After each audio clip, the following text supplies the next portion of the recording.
2023.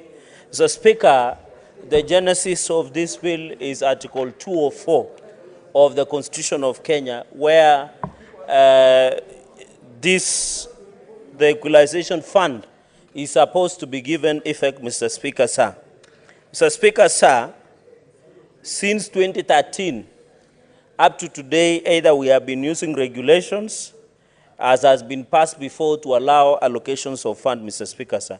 And I think it is the right time to have the Equalization Funds Appropriation Bill 2023 in place to ensure, Mr. Speaker, sir, that all of our monies that are meant for our people should go, especially for roads, for schools, what we call the basics, Mr. Speaker, sir. And that was the real intention of Equalization Fund, Mr. Speaker. And therefore, this bill is a bill to authorize the issuance of sum of money out of Equalization Fund and its applications towards this, the service before the end of 30th June on basic services, Mr. Speaker, including water, roads, health facilities, and electricity to marginalized areas, Mr. Speaker. Mr. Speaker, you have to know 34 counties have been captured, and Nandi is one of the counties that have been captured, and I'm happy. I know there is an argument that under Article 204, Mr. Speaker, that counties should be specific to marginalized areas. But through the CRA, Commission of Revenue Allocation, there is a formula. And I'm happy out of 47 counties, 34 were able to qualify. And that is why, Mr. Speaker, I said traditional poverty that we know is totally different. And that is why when you go to Kiambu, Kiambu could be one of the wealthiest counties, Mr. Speaker, but you have the up and poor. When you come to Nairobi, Mr. Speaker, there are many families that go without food, and they are what we call urban poor, Mr. Speaker. With the creation of infrastructural evictees, that when infrastructure is being built, Mr. Speaker, we evict Kenyans, especially Ruai when COVID happened, and many other areas, Mr. Speaker. And therefore, Mr. Speaker, in all honesty, that is why they qualified as marginalized. I think the aspect of marginalization needs to be rechanged and to debated on, Mr. Speaker, and looking at the bill on a number of counties, Mr. Speaker. And therefore, we need to appreciate that traditional. And that is why even now at the moment we're having a conversation. We have had a conversation on CRA formula, Mr. Speaker. We have been having a discussion on the issue of 1 man, 1 vote, 1 shilling, or 1 man, 1 vote, 1 kilometer, Mr. Speaker. And therefore, it has been a conversation. Because sometimes, even I had on the issue of CTF, where people are arguing that when you go to northern part of Kenya, they are able to pay maybe the school fees for the entire. When the population is low, when you come to Ruiru or Roysambu constituency, the population is quite high, Mr. Speaker. Therefore, these are conversations that Equalization Fund should at least try, Mr. Speaker, because even if you don't have a road in Mandera, sometimes you have failed to have a road in Kibra, in Muguru Kwanjenga, somewhere in Nandi, where I come from, Mr. Speaker. Tindred, for example, is normally prone to landslide. This is the season for raining. Even when you go to your county, Bomet, like some parts of Bomet, I think in Chebalungo constituency, Mr. Speaker, it also, it continues parts of like Chebunyo, Nyangores, Sigor, some part of those areas in Bomet County, Mr. Speaker, also have similar problems. To some people, Bomet looks like they have tea, but when you look at the other parts, like in Nyeri, when you go to Kieni, it has similar challenges, Mr. Speaker, just the way the challenges they face also in Kitui County. It is that the enormity of such challenges might not be as big as many people would expect, Mr. Speaker. And therefore, I think this Equalization Fund, our colleagues from the traditionally, Mr. Speaker, the issue of traditionally marginalized regions is no longer traditionally marginalized. I have talked about up and poor, where you go, in fact, when you go to Mandera, people are living in better hygienic conditions than in Kibra, than in Muguru Kwanjenga, than in pipeline areas, Mr. Speaker, because at the end of this, they don't have water here in Nairobi, and they are in the city where GDP, 60% of GDP is there. They don't have roads, they don't have toilets, they don't have food. So it shows you there is up and poor that needs to be addressed and use Equalization Fund to address. affirmatively in those areas, Mr. Speaker. Even in Nandi, we thank God. We have tea, we have coffee, we have sugarcane, we have milk. Essentially, as a source of champions, we look like we have everything.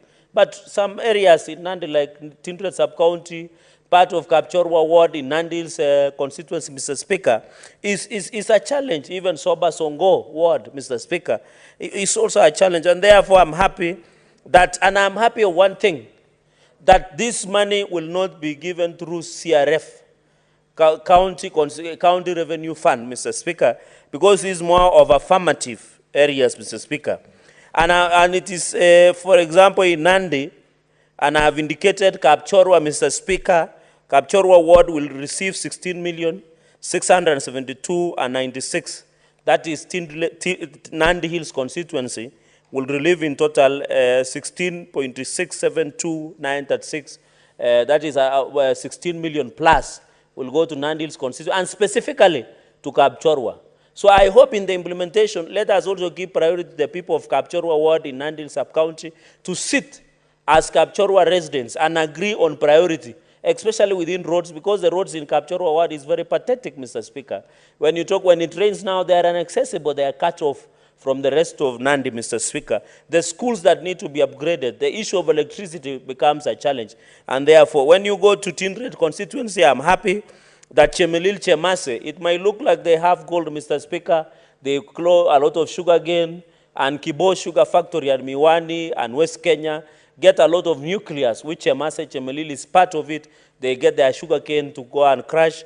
And I'm happy when Jubilee government governed by handshake, my brother, Senator Wambu, was the first chairperson of agriculture, and we went and sat with those farmers in Chemelil, and he was able to him, as a visitor, he might have thought that we are living in land of honey and milk, but Chemelil Chemase ward has its own challenges. It's a very hot area. The roads are still a challenge. The issue of electricity is still a challenge. Chemelil Chemase ward in Tindred constituency, and I'm happy they have been allocated for affirmative action in terms of Equalization fund.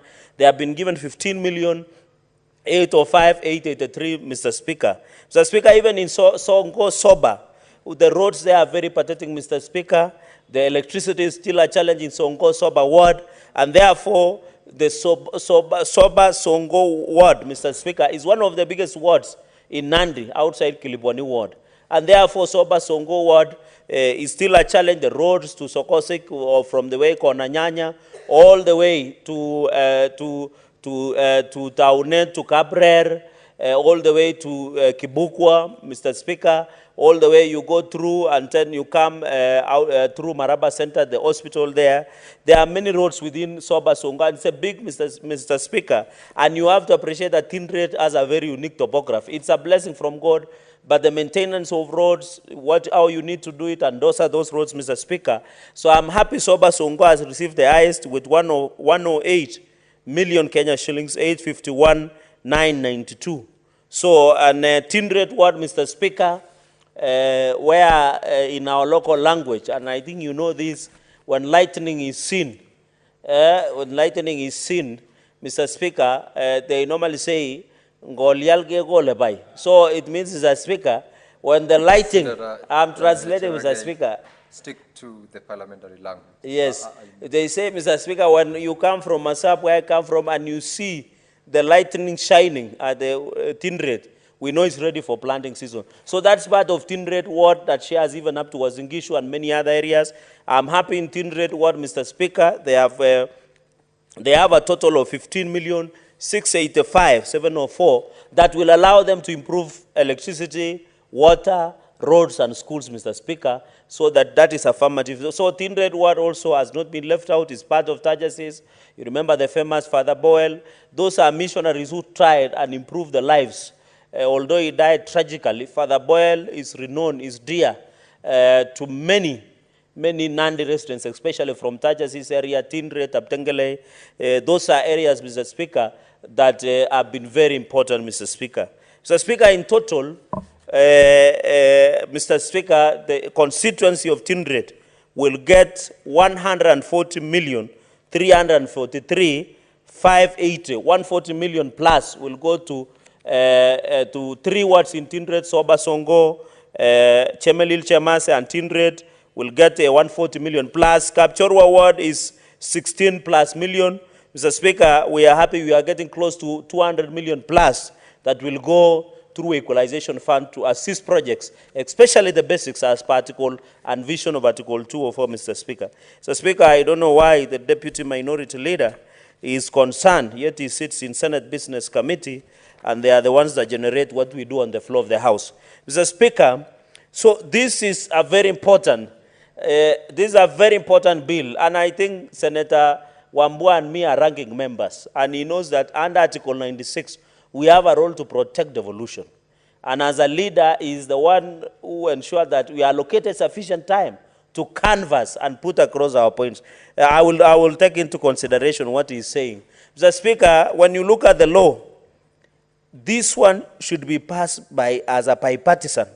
I know, Mr. Speaker, bipartisan has another meaning, Mr. Speaker, but this bill should be passed in, is it consensus? Let me not use the word bipartisan, because this is an important bill, Mr. Speaker. It's all 34 counties. Whether they are from Azimio or Kenya Kwanza, all of them are here.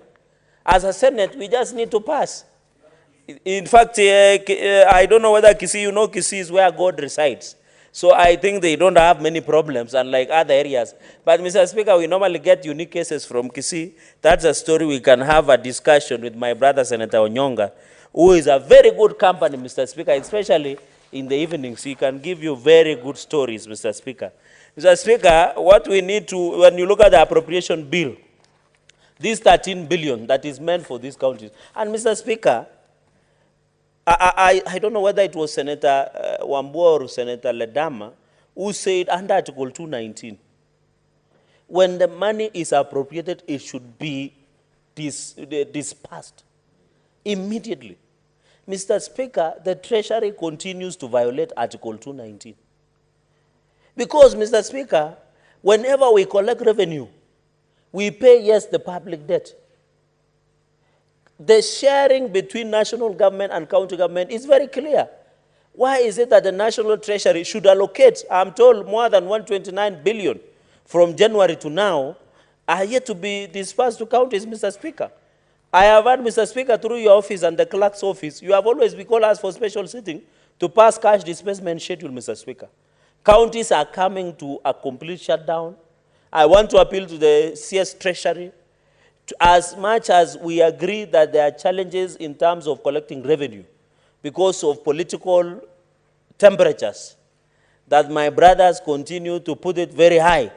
Every time, Mr. Speaker, be it when they're in the church, they're in a funeral, they are doing iftar dinner, or wherever, Mr. Speaker, that is, we cannot be able to realize. Mr. Speaker, you are aware that the budget is 3.6 trillion. The president has been deliberate to cut by 300 billion the government, that the Jubilee government, governed by handshake, was able to raise, Mr. Speaker. Mr. Speaker, we are looking at 2.9 trillion KRA projections, Mr. Speaker. We were being told there were tax reliefs, and I'm happy Senator Onyonga brought a statement to discuss if there are any challenges with the economy. Mr. Speaker, I want to say, in the last financial year, there were many issues that were being raised before the floor of House, that tax exemptions, tax reliefs, were going up to high of 370 billion, Mr. Speaker. There were even allegations that imports from China, Mr. Speaker, of 400 billion were never paid for, Mr. Speaker. Mr. Speaker, if we tighten the collection of the revenue in the country, Mr. Speaker, we shall be able to finance. But my appeal, you know, will be like rocking a chair, singing music, guitar to our God, Mr. Speaker. If we don't do in a way, Mr. Speaker, you know, there is a reggae song that when you look outside the window, do you see anything to smile about? Mr. Speaker, we should protect our, and even in the song, I think Lucky Dube says, if you see there are more, they say, Mr. Speaker, in that song, I don't know the title of the song, that if you look outside, and we are building more prisons than the schools, Mr. Speaker, there is a problem. But that problem needs to be resolved. When we pass a budget here, Mr. Speaker, the Treasury must release the money to the relevant entities of government so that it can function. And I'm happy one of the flagship projects of the President is taking off steadily and slowly. the Hustler Fund. And I want to encourage the young people from Kitui, from Kisii, where my brother Onyonga comes from, to take up the Hustler Fund and to pay back. I know there has been a narrative that take it and don't pay. Mr. Speaker, this is a revolving fund. We want our young people to be good business people. If the respected bishop, senator, Mr. Speaker, deputy minority leader of the House, a ranking member, you know, he should be the one encouraging Kitui youth. I know politically correct, to be politically correct, he can say that in a rally somewhere in Kakamega, but I want to encourage him when he's in Katutu Parish to encourage young people to take that money and be able to. Even my brother, Senator Onyonga, Senator Catherine Muma, I know she's a fiery lady who has been in this politics for some time. Mr. Speaker, finally on 13.9 billion, because I know my time is spent, is that the committee report looks quite okay, but I think we might need amendment at some point to ensure that we amend, Mr. Speaker. Mr. Speaker, we need to discourage this use of rules and regulations. The High Court ruled in 2015 that we need a standalone legislation or legal instrument to govern this. And Mr. Speaker, if this is not going to CRF, I don't know whether it will come audit for Public Accounts Committee, where I am the vice chair, Mr. Speaker, because now it's not going to CRF. They should be able to tell us who will oversight. Is it the Public Investment Committee of the National Assembly? Is it the Public Accounts Committee of the National Assembly? Or will it land to where yours truly is presiding over, Mr. Speaker, so that we can have clear cut of results, Mr. Speaker? And in fact, controller of budget, I want to ask the controller of budget to be able to be releasing these